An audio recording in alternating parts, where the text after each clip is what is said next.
بسم اللہ الرحمن الرحیم۔ جب کھانے کا پہلا لقمہ لے تو کیا دعا پڑھے؟ حضرت عبداللہ بن عمر رضی اللہ تعالی عنہما سے مروی ہے کہ حضرت صلی اللہ علیہ وسلم جب پہلا لقمہ لیتے تو یہ دعا پڑھتے: یا واسع المغفرہ، اے وسیع مغفرت والے۔ لقمہ کھانے کے بعد کیا پڑھے؟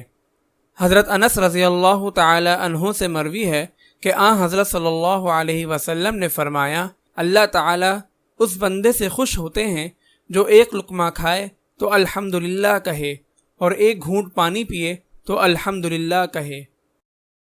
ان احادیث سے معلوم ہوا کہ ہر لقمہ کھانے کے بعد الحمدللہ کہنا اللہ تعالی کی خوشنودی کا باعث ہے اور مزید ثواب کا باعث ہے۔